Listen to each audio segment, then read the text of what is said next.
Hey, what's going on, Dragon Ballers? Welcome back to another episode of the strategy series. In today's episode, I'm going to talk to you guys about how to prep for Team Wars. This is one of my favorite formats in this entire game because I think it's so fun to just I don't know, something about the camaraderie, playing side by side with your team, even though you're not attacking your teammate's opponent, anything like that, or defending for your teammate. It's just something fun about playing in a team setting. I like the format where you can't use the same cards as your teammates. I'll talk about it a little bit later, and it's really cool to me. And we have these celebration events coming up next month, and I feel like this is a good time to put this video up. It's a very relevant video right now. Shout out to one of my subscribers and one of my friends in the community for asking me to do a video about this. This is something that I thought was a great idea, and yeah, I'm really excited to talk to you guys about it. I feel like I put a lot of thought into the team format, so I'm excited to share that with you guys. Before we get into this video, if you guys are new to the channel, hit the subscribe button, definitely hit that notification bell so you guys can stay up to date with all the Dragon Ball Super content I post here on a 5-day-a-week basis. If you guys are looking for a Dragon Ball Super community to get in touch with, get advice on your decks, just talk about the game, anything like that, check out our Discord server in the description below. Awesome group of people there. And finally, guys, if you guys are longtime fans of the channel, definitely consider supporting me on Patreon, which is also in the description down below. It just helps me bring you guys this content that you all know and love, and it really means a lot to me. It really shows that I'm kind of doing something right, and there's a lot of competitive content on that Patreon as well, a lot of competitive articles, so consider that. We'll get into this video. So, Team War prep. A little bit about the format. No player on a team can play the same cards as their teammate. So this is going to come up during a point later on where I talk about how to kind of decide what decks you want to put on your team. Very important note though, the celebrations, I don't necessarily know how I feel about this yet, but they're doing best of 3 for teams, so the tournament's gonna be pretty long, and it also really slims the idea of the cards you can play in your deck when teams are best of 3 for this event. It's pretty weird. I'm not sure how I feel about it yet. I kind of wish they were just best of 1 because I do like how that tournament style goes fast paced, and because it is a team event, you have to win 2 out of your 3 games on your team per round to get to win, basically. So you do kind of still have that best 2 out of 3. It just comes down to your teammates. Don't get me wrong, you can lose to bricking, although in Dragon Ball Super that doesn't happen that often. You don't really brick a whole lot, and yeah, I mean, I don't know how I feel about it. I'm not sure if I like it that much, but it is what it is. So we'll talk about it in that regard, where you have a sideboard for this team event where you cannot play any of the same cards as your teammates. So first thing I'll talk about is my take on positioning, where you should put your players. So if you guys don't know, there's player A, who is on the left seat, player B in the middle seat, and player C in the right seat. So throughout the entire tournament, you are allowed to communicate with your teammates, kind of give them tips and advice, talk about play lines, anything like that. You can look at your teammate's hand, you can give them advice, anything like that. Typically, what a lot of people do is they put their most knowledgeable player in the middle. This is kind of usually the person who might be the best player in your team, or he might have the most experience with the most decks. Basically, you want someone in the middle that can get you, give you the rundown on the most situations. So for example, if I'm looking at my teammate's hand and I see he has maybe three different play lines he can go down, right? Well, I can tell him, if I'm the middle player, I can tell him, well, this play loses to this card, this play loses to that card, that play loses to this other card. He's already been through these cards in his graveyard. I think you should make this play based on that. That's the kind of thing you want in your middle player. Someone who's really analytical like that. Someone who really has a good grasp on the game and the game state and a lot of different decks. So yeah, someone who has a lot of experience with a lot of different decks can be really helpful in this scenario. Another thing that it's an interesting idea, but I'm not a huge fan of it.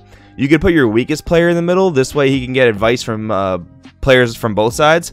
Again, I wouldn't really advise that because it can get confusing and aggravating for 2 people to start backseat playing in certain situations, especially if it's coming down to the wire, your game depending on winning the round. And the last thing you want is your 2 teammates getting into an argument about disagreeing on play lines. So I really wouldn't recommend that strategy. I'd probably put the best player, the most knowledgeable player in the middle for sure. Some people do tend to follow this, but don't always follow this. They put their weakest player on team C, position C, and there's no real benefit or loss to doing that, but you can potentially take advantage of that by maybe putting the best deck in seat C. But again, if you have a team of just your opponent's team, if your opponent's team is just stacked with good players, like a lot of these players will be at the celebration events, I don't think there's too much merit to that positioning, but you can try and go with that logic if you want to, try and steal some wins at seat C. So another thing you can do, you can put your aggro deck in the middle. By putting your aggro deck in the middle, you can hopefully end the game more quickly. So then that player will, again, be able to help both sides, both of his teammates on his left and his right. Putting the aggro deck in the middle just makes the game go faster, ideally. And, if you can pair that aggro deck in the middle with the best player in the middle, you're gonna have a good shot at, you know, being able to help your teammates the most effective ways. But you know, if every team did this, it'd be pretty telegraphed. And I'm not gonna say every team will do this. I actually don't think a lot of teams will do this, but it is a strategy you can go into if you want to, you know, get that middle player to start helping the side teammates, especially if they're not, you know, as good as the middle player. So a little bit of advice there. Now we'll get into the real meat of the video, which is how to determine what decks you should use. So this is something that I think about a lot, actually, and that's why I really like the format here, where you have a lot of that, you know, diversity. You're kind of forced into diversity because you can't use the same cards as your teammates, and I think that makes for a really cool format. So you should want to use the most powerful strategies on your team that don't require the same cards in the deck. And while it does seem pretty straightforward, you know, for example, you can't include Janemba, Shenron Gogeta, and like most variants of Red Frieza swap aggro on your team comp, because you know, most of those decks usually play Senzu Bean. You know, if you look at all the top cut Frieza decks, all the top cut Shenron Gogeta decks, and obviously Janemba, everyone knows Janemba plays Senzu Bean. All those decks play Senzu Bean, and even though all those decks are very powerful, you cannot play them all on the same team, because, you know, taking away that Senzu Bean from any of those decks would be really, really detrimental. You can still decide to play all those decks, but 2 of them are going to have to concede Senzu Bean, so it's probably not worth playing them. It is worth mentioning that I've seen some players, Danny Wind included, play Shenron Gogeta without Senzu Beans on a team format where their other teammates were playing either like Storm or Janemba, and they did top that event, but I wouldn't advise doing anything Danny Wind does, because Danny Wind is not someone you want to be modeling yourself after. No, I'm just kidding. I wouldn't advise it, because I wouldn't want to play a deck, you know, at a lower power level than it could be. You know, it doesn't seem worth it. It doesn't seem like you're giving yourself the best chances to do well at the tournament, so I wouldn't advise it. Now we'll get into the next point. So with the prior point established of wanting to use the most powerful strategies that don't require the same cards, we can look at the most powerful cards and leaders in the game and see where any overlap might be. So for me, some of the most powerful cards you want to build decks around in this type of format are going to be Senzu Bean. And you also have your double strikers, so you got your Kai and your Champa. Luckily, 2 decks can play double strikes, which is really, really clutch. The fact there are 2 different types of double strike cards between Kai and Champa. Make sure the player who plays Kai is not going to misplay and not declare double strike. Make sure that, you know, the player who's got his biggest grasp on the game state plays that card. Victory Strike's another one you can build a deck around. The most popular version of that right now being Broly, which we'll talk about leaders in a little bit, but that's one whole kind of strategy you can build a deck around. And even if you play the U7 Victory Strike build, there's a lot of cards there that are either strict to Broly or strict to U7, so you can get away with that there. Although the U7 Victory Strike build does like playing Senzu Bean typically. I actually played against a Team Wars opponent. I was playing Broly Storm, he was playing Victory Strike, and he didn't have Senzu Beans or Nimbus is in his deck, because other 2 teammates decided to play those cards. So needless to say, it was a slaughter. It was absolutely, he even Chronoed me, and it didn't matter because he had no defense outside of that. So worth noting, you know, Victory Strike, you got to be careful what build you play. 4th one, and this is one I'm really passionate about, this is Shugesh. Shugesh is one of the most powerful cards in team events, and you know, it's very powerful in constructed best of 3 as well, like singles, but it gets really, really powerful in team events when you look at percentages. So I've said this in a couple of videos, it's still true to this day. Only one of your opponents will potentially be playing Cronoa in their deck if the team decides to play it at all, which any team that doesn't play Cronoa is foolish to me, in my opinion. And introducing the sideboard into these celebration events means that some decks might even bump Cronoa to the sideboard. I think at least one deck in your team should mainboard Cronoa in some number. I don't even think you should bump it to the sideboard, because if you get face up with a Shugesh deck and your Cronoa's in your sideboard, it's going to be pretty hard to win game 1 depending what you're playing. So my point with that is only one of your opponents on the opposite team will be playing Cronoa. So you have a 66% chance of the silver bullet to Shugesh not being in your opponent's deck, which is incredibly powerful. You know, you can abuse that offensively with offensive Shugeshes going into, you know, Broly Storm, things like that. You can use that for defensive plays like Shugesh into Explosive Spirit Son Goku that can just straight up win you matchups. So in Team Wars, this is one of the only instances where I would really kind of like advise getting greedy with like 3 or 4 Shugesh. And this is something you definitely want to build a deck around. Shugesh is definitely one of those cards you want to build a deck around. So the next one would be, you know, red strategies. I have 2 different kind of red strats outlined here. So we've got, you know, a RDB, Revenge Death Ball, Afterimage, and Baby Ape deck. Obviously, just like a Baby Vegeta deck. But you do have to watch where you use your Afterimage technique, because if you decide to play like the next one being a Chain Zeno variant, if you decide to play like Pan Chain Zeno and you decide to play a Baby Vegeta deck on the same team, well, that gets weird and awkward, because now you have two different decks that want to use After Image, which is the best red negate in the game by far, pretty much uncontestable. That would be really weird there. You could give Pan like Unending Awakening if you really wanted to, but After Image is so valuable that I wouldn't want to split those up amongst two different decks.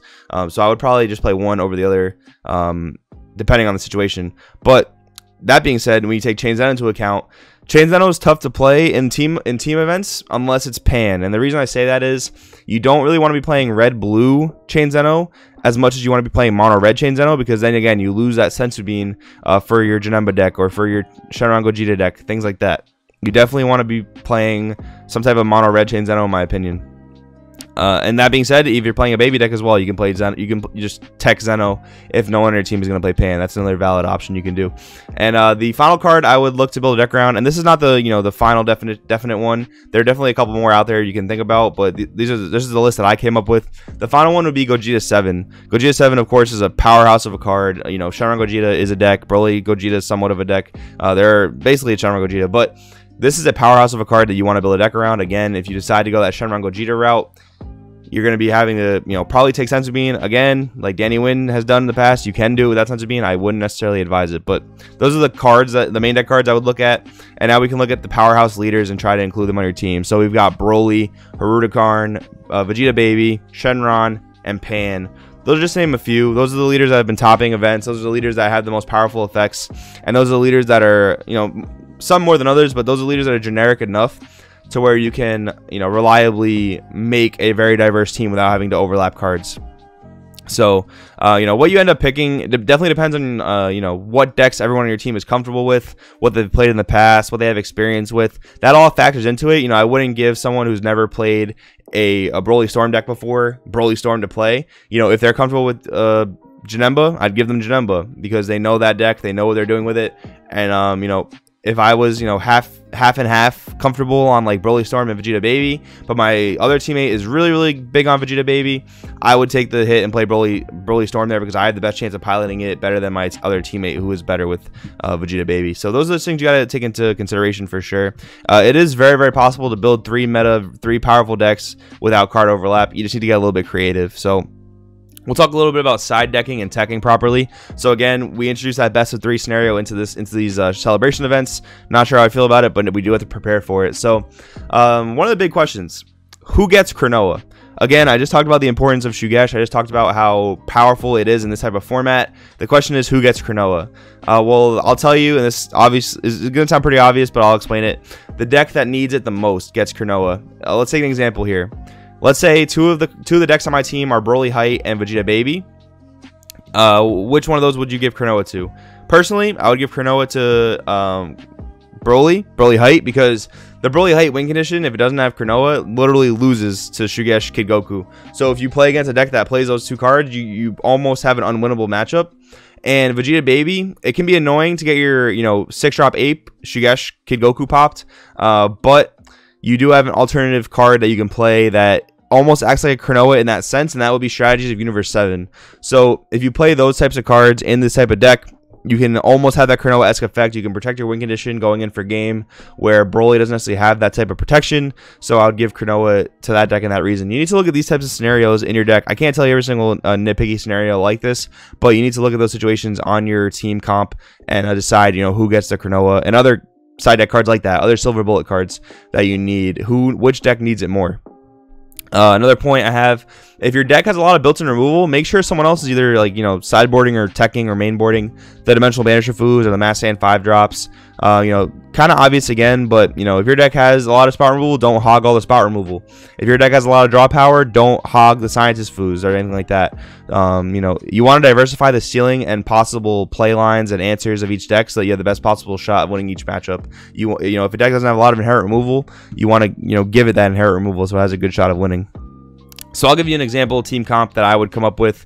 Not saying this would be a team I'm going to an event with, because my teammates might not be comfortable playing these decks. But if someone told me I have to pick a team comp right now, I would say put Janemba in the A spot, put Broly Storm in the B spot, and put Vegeta Baby in the C spot. Well, why is that? So Janemba in the A spot is arguably, in my opinion, the best deck in the format right now, because we are in Janemba format. And this is not including set 6 decks where that's going to shake up these celebration events a lot. But I would put Janemba in the A spot because it is the best deck. Some people decide to put their best player on A just by filling out the card like that. But also, you have a really good shot of winning any matchup you face in that, particular seeding. So that's really good. Broly Storm in the middle. Hopefully, he'd be the best player on the team, but that player is playing your aggro deck. So you do want him to have that kind of, shot of winning that game really fast so he can help coach the side players. So Broly Storm in the middle for that reason. And then Vegeta Baby at table C. So Vegeta Baby out of these other decks, I would say, is potentially the weakest of the three, and for that reason I put it in table C. But the reason I also put it at position C is because it does have a winnable shot at every single matchup. So Broly Storm, you have your aggro deck, but you do have your hard matchups. You put it in the middle so that you can win really fast. Janemba and Vegeta Baby have at least 50-50, if not better odds of winning most matchups. So for those reasons, I would put those two on the outer sides of the table. And which one would get Cronoa? Probably Janemba in this case, because Vegeta Baby, like I said, has a strategy of U7. Broly Storm, you could argue Cronoa here, but it's always weird to play Cronoa in Storm decks because it doesn't fit into your curve. You want to kill them really early. So if you're playing the mirror match, you got to just play a little more carefully. Go for a game with your leader. But Janemba, you don't really want to get aggroed too fast, so you don't want to get swarmed by Shugesh. So, and you also don't want to get like your Demon Swords, Shugesh pops so that you can't mill your opponent. So that's a little bit on that. Broly Storm doesn't have a lot of removal. Janemba does have removal. Vegeta Baby has removal, so I'd probably put like the Mass Sand 5-drops in the side deck for Broly Storm for the mirror match and just for anything that has like little pesky things. But that's a little bit about my team comp, a little bit about how I'd prepare for an event like this. So I hope you guys enjoyed this video. Let me know anything you guys think about this video down in the comments below, whether you liked it, whether you found it helpful. All that feedback helps me out. I hope you guys take this information and apply it to your team comp when you guys go to these celebration events. I'll be at Chicago, so come say hi to me there. If you're a fan of the channel, just say what's up. Let me know how you're doing in the tournament, things like that. With that being said, my name is Joey. This is Crossroad TCG, and I'll see you guys in the next video. Thanks for watching. Hey, what's going on, Dragon Ballers? Welcome back to another vid. Hang on. This is the end card, not a... screw it. I'm going to play some Pokemon. See ya!